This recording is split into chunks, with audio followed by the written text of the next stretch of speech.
नमस्कार दोस्तों, chat with देव में आपका स्वागत है। साथियों, आज हम आपको एक ऐसी स्टोरी बताना चाहते हैं कि हमारा बहुजन समाज और संगठन हिमाचल प्रदेश में किस तरह से विकसित हो रहे हैं। और ये हिमाचल प्रदेश तो एक इसका एक एग्जाम्पल है, पर पूरे देश में यही स्थिति है।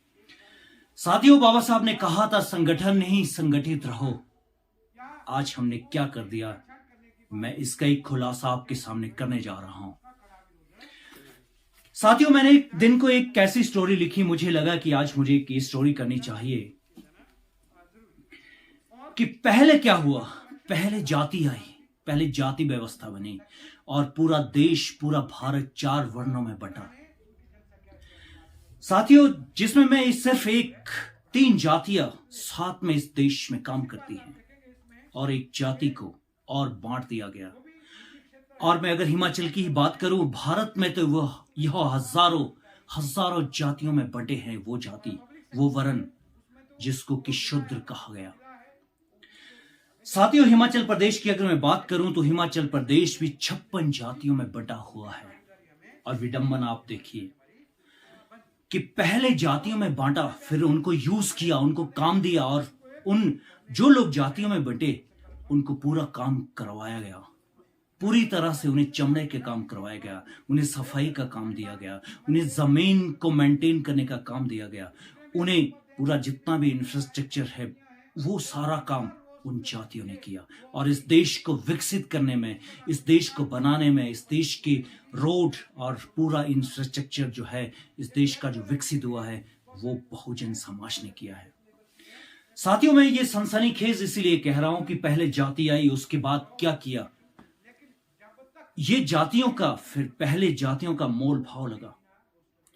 उसके बाद उन जातियों ने क्या किया, 56 जातियों ने संगठन बनाने शुरू कर दिए, जाति के नाम पर संगठन। और जब वो संगठन बने, जाति के नाम पर संगठन बने, उसके बाद क्या हुआ, जाति के नाम पर संगठन बनकर वो कहां पहुंचे। वो एक ऐसे ट्रैप में फंस गए, वो संगठन, वो एक ऐसे जाल में फंस गए जिसका मैं आज खुलासा करना चाहता हूं। दोस्तों, साथियों, पूरा भारत हजारों जातियों में बंटा और हमारा पूरा समाज बंटा और एक संगठन, जातिगत संगठन इस देश में, इस प्रदेश में पैदा हुए। और जब वो संगठन पैदा हुए, वो ट्रुप्स बने, वो छोटे छोटे ट्रुप्स बने, उन पर उन लोगों की नजर गई कि ये लोग, उन लोगों ने क्या किया, उन लोगों ने हमारे समाज का जो सौदा है उन लोगों से किया, उन शातिर लोगों से किया जो सत्ता में बैठे थे। और वो चंद लोग जो सत्ता में बैठे लोग थे, जो चंद लोग जो संगठन बनाकर बैठे, संगठन बनाकर आगे गए, उन लोगों ने क्या किया दोस्तों, उन लोगों ने हमारे समाज का सौदा किया। उन लोगों ने हमारे समाज का, वो सत्ता में बैठे लोगों के साथ मोल भाव किया और वो कुछ थोड़ी सी कौम विकसित हुई। और आज भी इस देश में नहीं, इस प्रदेश में हमारा बहुजन बिखर गया, इतना बिखर गया कि उसको संगठित करना, उसको एक करना बहुत मुश्किल हो गया। और इन्हीं लोगों की वजह से जो ये काल्पनिक व्यवस्था हमारे समाज, बहुजन समाज में थोपी है, वो वजह ये लोग थे। साथियों, जब ये संगठन संगठित हुए और जब बोली लगी, उसके बाद क्या हुआ, उसके बाद इन लोगों ने और एक चीज सोची कि नहीं, अभी एक और बड़ा संगठन बनाना चाहिए, हमें एक बड़े संगठन के लिए और ऊपर जाना चाहिए। और जब ये लोग एक बड़े संगठन के लिए जाना चाहते थे कि थोड़ा सा हमारे संगठन में और लोग जुड़ने चाहिए और संगठन साथ आने चाहिए, तो एक बात इस प्रदेश में होने लगी, वो कि मोर्चा बनाया जाए। मोर्चे में क्या होगा कि मोर्चे में 10, 12, 15, 20 संगठन साथ में होंगे और हम जो सत्ता में बैठे लोग, लालची और लोभी लोग, जिन लोगों के लिए ये सौदा करते हैं, जिन लोगों के साथ ये कॉन्ट्रैक्ट करते हैं, जिन लोगों के साथ ये हमारे बहुजन समाज की मोल भाव करते हैं, वहां पर ये 20 संगठन साथ में मिले और एक और बड़ा प्राइस फिर उन्हें मिलने लगा। साथियों, मैं ये खुलासा करना चाहता हूं, आप इस वीडियो को जरूर देखिए और अभी 2021 में एक मोर्चा हिमाचल प्रदेश में आया और उस मोर्चे में शायद 15-20 संगठन इकट्ठे आए। और आपने देखा होगा साथियों, ये जब संगठन बनते हैं, जब ये मोर्चे बनते हैं, क्या आप लोगों को पूछा जाता है? क्या हिमाचल में कोई ऐसा रेफरेंडम होता है, कोई ऐसा जनमत होता है कि लोगों को पूछा जाए, उन लोगों तक पहुंचा जाए, उन लोगों की एक राय ली जाए कि हम एक संगठन बनाना चाहते हैं, आम बहुजन आपके साथ आएगा कि नहीं आता है कि नहीं आता है? साथियों, मैं ये बात इसलिए कहना चाहता हूं कि ये एक चेन जो बनी है और चेन जो बन रही है, अभी एक 8 फरवरी 2025 को एक और संगठन हिमाचल प्रदेश में एक और संगठन आया और उस संगठन ने भी ये देखा कि 2021 में संगठन बना, वो भी एक बड़ा संगठन था। वहां पर भी बहुत सारी चीजें गवर्नमेंट के साथ बातचीत होती है, गवर्नमेंट के साथ मांग पत्र भेजे जाते हैं और आज तक कोई भी ऐसा कानून वो नहीं बना पाए, कोई भी ऐसा विकास का कार्य वो बहुजन के लिए वो नहीं कर पाए। और फिर से एक संगठन 2008 फरवरी में एक संगठन और बना। अभी मैं उसकी पूरा एक प्रारूप जो है पूरी एक बाइट्स में दोनों संगठनों की आपको बताना चाहता हूं कि वो संगठन है कैसे। दोस्तों, आप पहले इन बाइट को देखिए और मैं फिर आपको थोड़ा सा विश्लेषण आगे बताता हूं। भी जो गठन हुआ है उसका भी विरोध करता है। सामान्य वर्ग अभी भी आर्थिक, राजनीतिक क्षेत्र में और सामाजिक क्षेत्र में उनका एकाधिकार जो है बरकरार है। 80% जो सरकारी नौकरियां हैं वे 39% सामान्य वर्ग के पास है, लेकिन इस पे कोई नहीं बोलता। असमानता की खाई को पाटने के लिए जरा सा आरक्षण दे दिया तो खलबली मची हुई है और बड़ा भारी हंगामा हो रहा है। संयुक्त मोर्चा का कहना है कि अनुसूचित व अन्य पिछड़ा वर्ग को आरक्षण ना के बराबर है। आज भी जातीय भेदभाव की दीवारें टूट नहीं पाई हैं। एट्रोसिटी के मामलों में कमी नहीं हो पा रही। उल्टा आरक्षण को खत्म करने का अभियान चलाकर समाज में खाई पैदा करने की कोशिश की जा रही है। मोर्चा का आरोप है कि सोची समझी साजिश के तहत सामान्य वर्ग आयोग का गठन किया जा रहा है। इसका कोई संवेदनशील आधार नहीं है। खैर, जो भी हो, संयुक्त मोर्चा के दावों में कितनी सच्चाई है ये तो सरकार के आंकड़ों से ही पता चलेगा। लेकिन अगर वाकई में 50% सामान्य वर्ग के पास 80% नौकरियां हैं तो सरकार को आंकड़े जरूर दिखाने चाहिए। शिमला से पी चंद, समाचार फर्स्ट। ले जाना है और समाज के हितों को बचाना है। ज्यादा न कहते हुए अपने वक्तव्य पर विराम देते हुए सबका बहुत आभार और धन्यवाद। जय हिंद, जय हिमाचल, जय हिंद। धन्यवाद सीताराम जी, बंसल जी।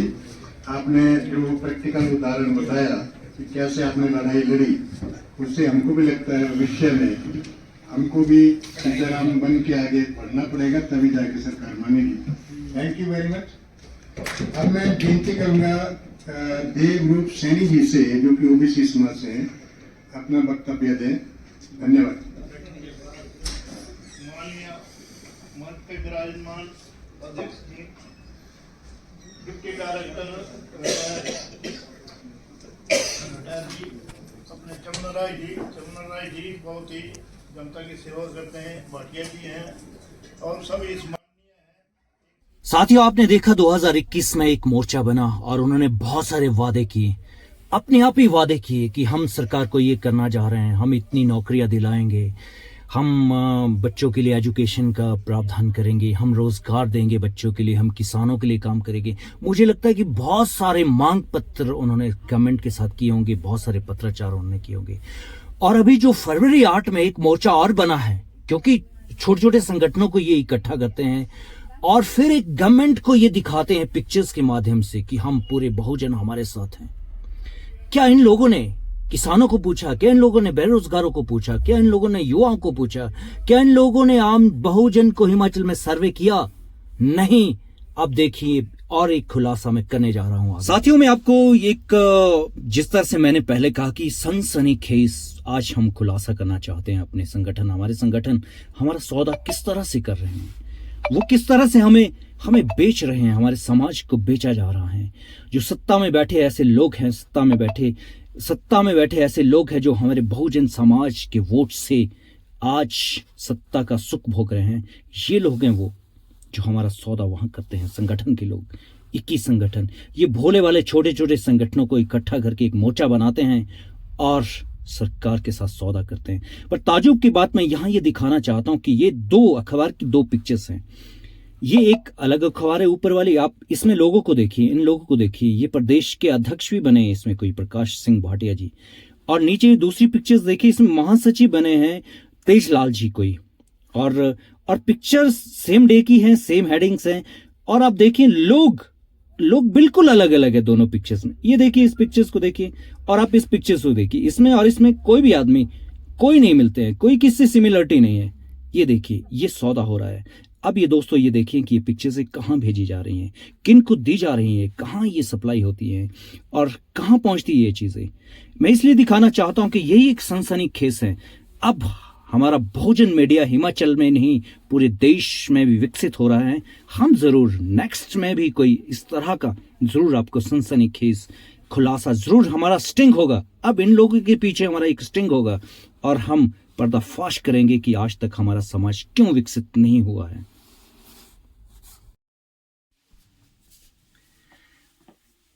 साथियों, जब 2021 में ये मोर्चा बना तो लोगों ने सोचा, थोड़ा सा प्रेस में भी गई ये बात, मीडिया भी उस वक्त काफी डिवेल्प हो गया था कि अब तो बहुजन का विकास होगा, अब तो बहुजन का बच्चा अच्छी उच्च एजुकेशन में जाएगा, अब तो बहुजन का बच्चा फॉरेन पढ़ने जाएगा, अब तो बहुजन के घरों में पानी आएगा, अब तो बहुजनों के घर में सड़क आएगी। दोस्तों, विडंबना कि कुछ नहीं हुआ है।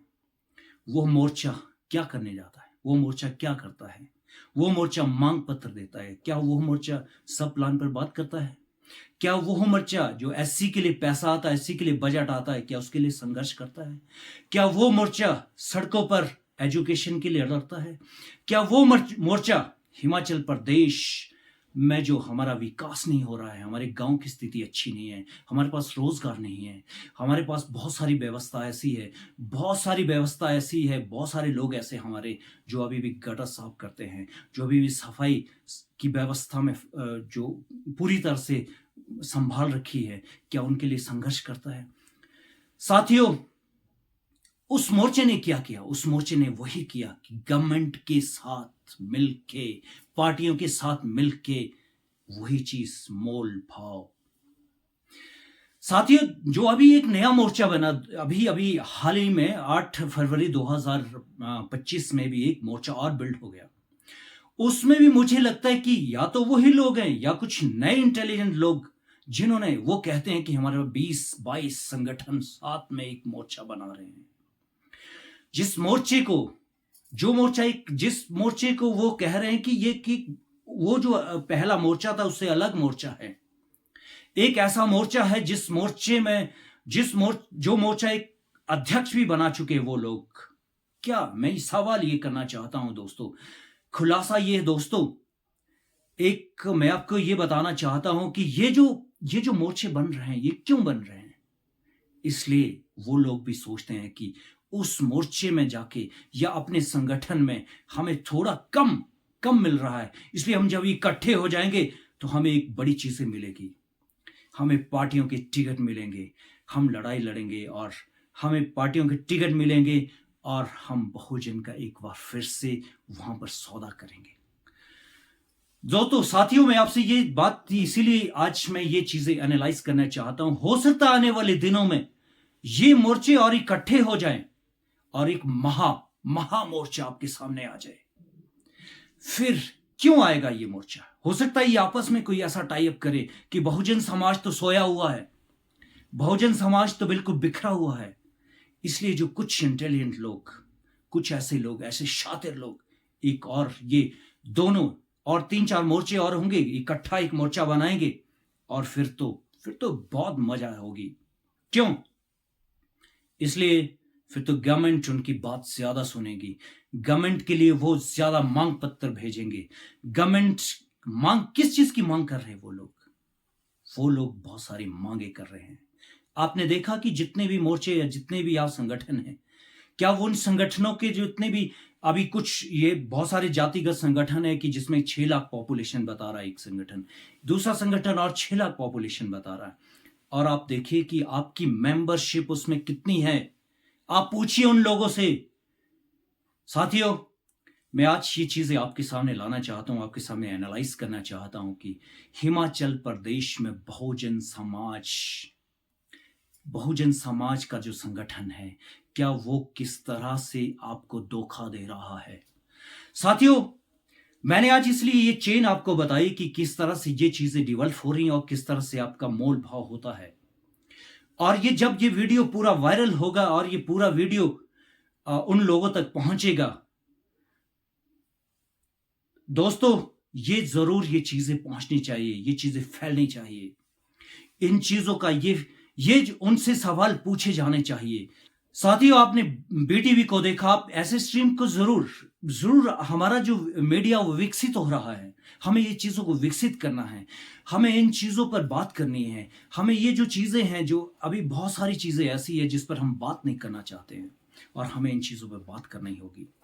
साथियों, आप जरूर इस स्ट्रीम को, जरूर इस पूरे वीडियो को शेयर करिए। शेयर करने से क्या होता है कि क्या कोई ऐसी चीज विकसित हो रही है, क्या कोई ऐसी, क्योंकि मीडिया जो है, अभी जितना भी मीडिया डेवलप होता है, या तो वो तारीफ करेगा या वो चापलूसी करेगा, पर हम जो इस चीज को क्रिटिकल ढंग से आपके सामने रख रहे हैं, आप जरूर इस पर कमेंट दीजिए, आप जरूर इसको लाइक करिए, जरूर शेयर करिए, क्योंकि जितना ये चीजें, इतनी मीडिया हमारा बहुजन तक हमारा पहुंचेगा और हम अवश्य जरूर विकसित होंगे और ये चीजें रुकेगी। दोस्तों, साथियों, आपने हमारे बीटीवी को देखा, बीटीवी को सराहा, आपका बहुत बहुत धन्यवाद। जय भीम, नमो बुद्धाय।